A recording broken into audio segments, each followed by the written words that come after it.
Parlement angolais. Bonjour. Bonjour. Bien, nous sommes très honorés et nous, en tant que magazine Afrique et Europe, de vous recevoir pour la première fois sur notre plateau à Bruxelles. Et nous sommes accompagnés du rédacteur en chef du magazine que vous avez salué quand vous êtes entré ici, M. Lokombe Loulou, et moi-même, le journaliste M. Benjamin Mouindo. Eh bien, est-ce que vous pouvez vous présenter à nos lecteurs? Oui, je suis actuellement président du Parlement de l'Angola. J'ai déjà occupé plusieurs tâches ministérielles au niveau de mon pays. J'étais ministre de la Communication sociale, ministre de la Culture pendant 2 mandats. Et le dernier mandat que j'ai eu, c'est de ministre d'État pour les affaires sociales. Aussi, j'ai fait quelques ans au Parlement comme responsable de la Commission des droits de l'homme. J'ai eu une activité très active au niveau du Parlement pendant 2 ans. Je suis né en Angola, une province au nord de l'Angola, la province de Kwanza Norte, que c'est la province du café, très, très connue, parce que c'est là la grande zone de production du café. Je suis la 4e fille de 9 enfants, de mon papa et de ma mère. Mon papa était portugais, ma mère angolaise de la province de Malange, la province où est née la grande reine Ginga, qui est connue à l'histoire de l'Angola. Je suis juriste, je suis aussi journaliste et je suis spécialisée en résolution des conflits et médiation de paix. Alors, qu'est-ce qu'on peut apprendre de votre présence ici au Royaume de Belgique? Nous sommes venus en tant que président du Parlement de l'Angola. Je suis venu accompagné d'une délégation de 2 députés, une du parti au pouvoir, l'MPLA, et l'autre du parti UNITA, que c'est le 2e parti le plus voté dans mon pays. Nous sommes venus avec une délégation multipartidaire pour montrer que notre Parlement, maintenant, c'est un Parlement où les partis politiques sont représentés au niveau de 5 partis politiques et que nous avons une société qui est diversifiée au niveau du pluralisme et c'est la véritable démocratie qu'on s'engage de fortalecer au niveau de mon pays. Nous sommes venus pour donner des références sur le rôle des femmes au niveau du Parlement, l'important rôle que les femmes angolaises jouent pour la paix, pour la démocratie, pour la prise de décision à tous les niveaux, surtout au niveau économique, politique et social, pour améliorer la vie des populations et surtout créer des espoirs et des défis qui puissent impulsionner et promouvoir les droits de la femme et l'éducation des jeunes filles et constituer une société où les femmes ont les mêmes droits et les mêmes opportunités que ses collègues les hommes. Et qu'est-ce qu'on peut savoir de la politique actuelle de l'Angola, votre pays? Depuis les élections dernières, mon pays a eu des élections multipartidaires. Il a été élu un nouveau Parlement pour la 5e législature. Et au niveau des partis politiques, il y a 5 partis politiques qui sont représentés au Parlement. 5 partis politiques et 4 groupes parlementaires, parce qu'il y a 2 petits partis, dont un de ces partis, c'est un parti traditionnel, qui vient de la lutte de libération nationale, FENELA, qui s'est ajouté avec un autre parti pour créer un groupe parlementaire. Comme ça, nous avons 4 groupes parlementaires, l'MPLA, l'UNITA, le FENELA, PRS, et un parti qui est présidé par une femme. C'est la première fois qu'un parti présidé par une femme prend place au Parlement avec 2 députés. C'est le Parti humaniste de l'Angola. Et nous sommes très fiers que le Parlement angolais soit maintenant, comme la tradition vient de montrer, un parlement où il y a la diversité politique, le pluralisme et où les partis politiques sont représentés. Nous sommes un parlement avec 220 députés qui représentent le pays tout entier. Il y a 90 députés qui viennent des régions de l'Angola, des 18 régions de l'Angola, et les autres 130 sont des députés qui ont été élus au niveau national. Nous étions dans une liste nationale pour avoir des votes pour les élections qui se sont réalisées. Depuis la constitution du Parlement, en septembre 2022, l'Angola a connu un nouveau gouvernement aussi. Notre président, Jean-Laurent, a été réélu pour un nouveau mandat, le deuxième mandat. Et le but de son mandat continue à être la diversification de l'économie. La diversification de l'économie, le renforcement des structures de l'État, dont les tribunaux, le Parlement, le pouvoir législatif et le pouvoir judiciaire. Et aussi moderniser le système de l'administration de l'État. En Angola, nous avons les problèmes que les sociétés africaines connaissent maintenant, après le Covid-19. Nous avons vu que la fragilisation de la société, avec beaucoup de problèmes, les jeunes qui cherchent de l'emploi, le chômage a augmenté, les problèmes des infrastructures en Afrique qui ne suffisent pas parce que c'est très grande la croissance démographique. Oui. Et il faut avoir des écoles, il faut avoir des hôpitaux, il faut avoir d'habitation pour les jeunes et pour toute la population. Ce sont les mêmes défis que les autres pays connaissent, malgré que l'Angola soit un pays producteur de l'oil. Nous avons des difficultés parce qu'il faut organiser, il faut diversifier l'économie, il faut trouver de l'emploi pour la jeunesse et d'autres défis qui se colloquent dans notre société. Je reviens un peu sur la politique extérieure de l'Angola. Oui. Pourquoi l'Angola est vraiment impliqué maintenant sur le rétablissement ou la question de l'établissement de la paix à l'est de la RDC?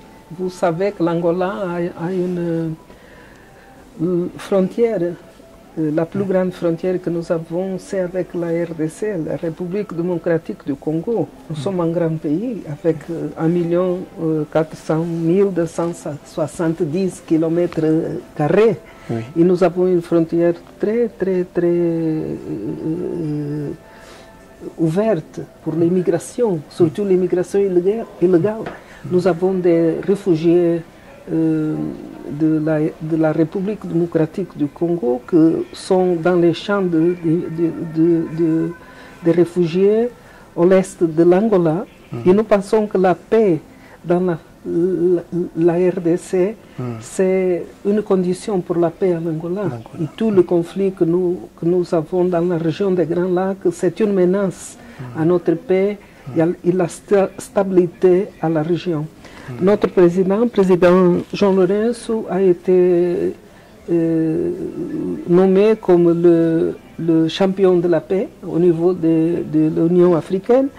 Et il vient de s'engager dans une grande médiation pour la paix dans la région, pour la paix dans la région de l'Est de la République démocratique du Congo.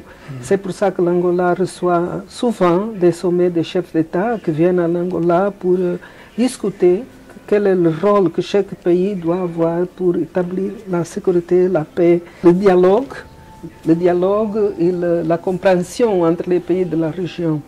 Notre Parlement aussi a été engagé. C'est passé au Parlement en mars dernier une autorisation législative pour l'envoi des troupes, des soldats, 500 soldats angolais, pour la mission de la paix en Afrique, en RDC, au l'est de la République démocratique du Congo, pour dissuasion. Ce ne sont pas des militaires qui vont être dans les champs de combat, ils sont les soldats qui vont faire la paix et qui vont aider à faire l'organisation du processus de paix dans la région. Au niveau du Parlement aussi, nous avons une diplomatie parlementaire et humanitaire très forte. Le Parlement angolais vient de recevoir les présidentes des parlements du Soudan du Sud et de la Zambie.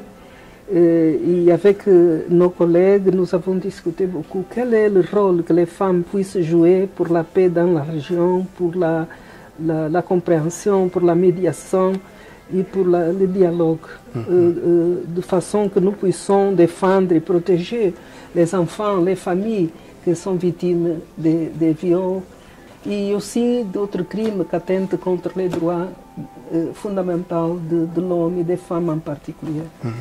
Parlons maintenant du Parlement lui-même, du fonctionnement du Parlement angolais, dont vous tenez la houlette pour le moment. Mais aussi, ce qui m'intéresse ici, je peux dire le nombre de lois votées depuis votre arrivée à la tête du Parlement. Est-ce qu'on peut en savoir quelque chose? Oui, nous pouvons savoir parce que a été très, très dynamique l'action au niveau du Parlement. Nous avons 10 commissions de travail. 7 sont dirigées pour les hommes, 3 sont dirigées pour les femmes. Nous sommes très heureuses et très orgueilleuses que les commissions de la défense nationale et de sécurité soient dirigées par une femme. La commission d'économie et finances aussi, c'est une femme qui est la coordonnatrice. Et la commission de l'action sociale, famille, femmes et enfants. Depuis septembre 2022, nous avons déjà approuvé une loi de l'amnistie pour pardonner les crimes, pas des crimes qui engagent la violation des droits de l'homme, mais des petits crimes qui ont été amnistiés. Nous avons approuvé le budget d'État. C'est la loi la plus importante que nous avons approuvée au niveau du Parlement, parce que c'est à partir du budget d'État que nous établissons les plans de travail, les ressources pour développer les domaines économiques, sociaux du pays. Et nous avons aussi approuvé le mois dernier la loi générale, la loi du travail, la loi du travail qui a été renouvelée.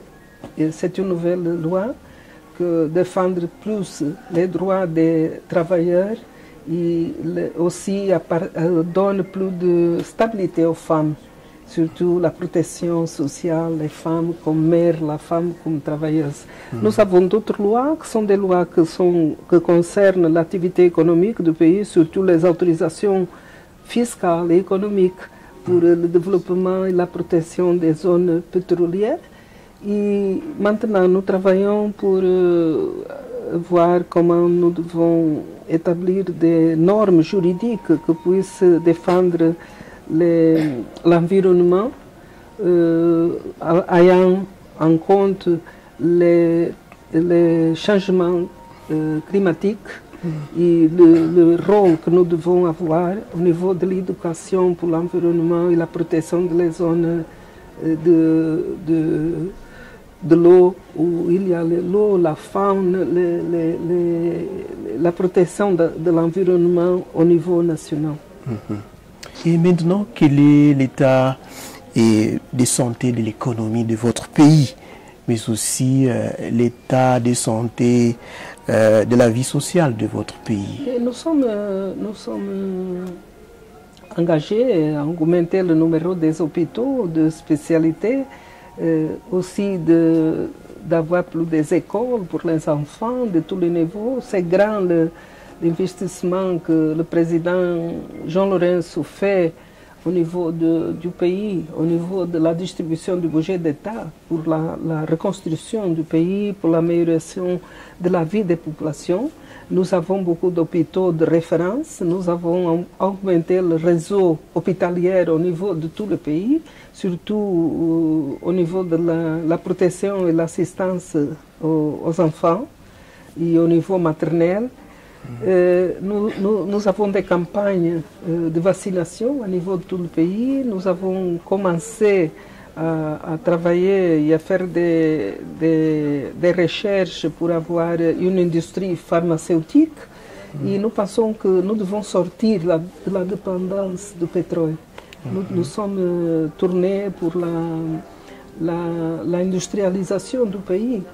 Parce qu'il faut donner importance à l'agriculture, au commerce, au tourisme, aux pêches, pour avoir de l'emploi pour la jeunesse et pour créer un réseau industriel du pays, parce que l'industrie de manufacturation, de transformation des aliments puisse assurer la sécurité alimentaire des populations, mais aussi créer des emplois.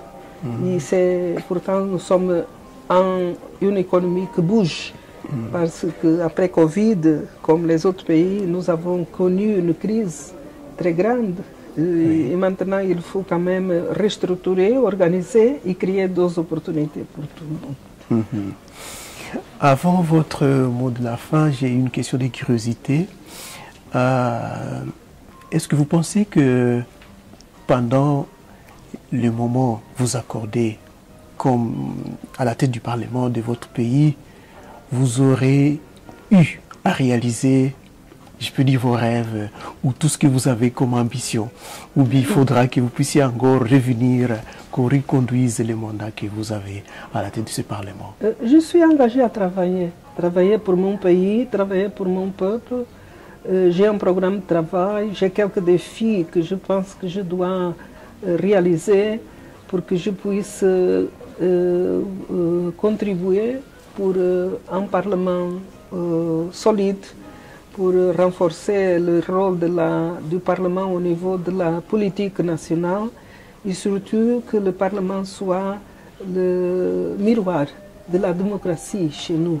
Je pense que la démocratie, c'est le bout que nous devons défendre. Nous devons défendre la paix, la stabilité et surtout des relations de cordialité, de dialogue et de réunification de tous les Angolaises et Angolais, indépendamment des partis politiques et des options politiques que chacun a. Je suis très heureuse d'être présidente, la première femme qui est présidente du Parlement de l'Angola, c'est moi. Et je pense que c'est aussi un privilège, un honneur, mais aussi une grande responsabilité. Parce qu'il y a millions de femmes qui espèrent de moi quelque chose de bon pour le pays, pour l'avenir des enfants et pour le renforcement de la démocratie chez nous. Qu'est-ce que les jeunes peuvent avoir comme espoir en vous? En vous, à tous nous, à tout le monde qui travaille au Parlement, pas seulement moi, mais le Parlement. Oui, principalement les jeunes de votre pays, oui, qu'est-ce qu'ils peuvent avoir comme espoir? Les jeunes de mon pays, ils espèrent de tous les politiques qu'ils contribuent pour la stabilité, pour la paix, pour le développement durable, pour la coexistence entre tous, parce que vous savez que la plupart de la population de l'Angola sont les jeunes qui ont moins de 35 ans, et c'est une grande responsabilité avoir une population si jeune qui a beaucoup de besoins, qui a beaucoup d'espoir, qui a beaucoup de revendications. Il faut beaucoup faire pour donner l'opportunité qu'ils puissent être formés, qu'ils puissent avoir de l'éducation, la formation pour demain être les hommes et les femmes qui vont continuer le rêve d'un Angola prospère, pacifique et véritablement démocrate. Quel est votre mot de la fin? Est-ce que vous avez une ajout? D'abord, je voudrais remercier l'opportunité que vous m'avez donnée de parler sur mon pays, sur le Parlement que je dirige et sur la société angolaise. Je voudrais seulement réaffirmer que la femme angolaise, c'est une femme véritablement combattante, c'est une femme véritablement engagée dans la promotion des droits de la femme, mais aussi engagée pour améliorer la situation et l'avenir des hommes et des femmes, indépendamment de ses options politiques, indépendamment de son origine sociale. Et nous sommes tous et toutes unis et engagés pour la paix, le développement et la justice sociale.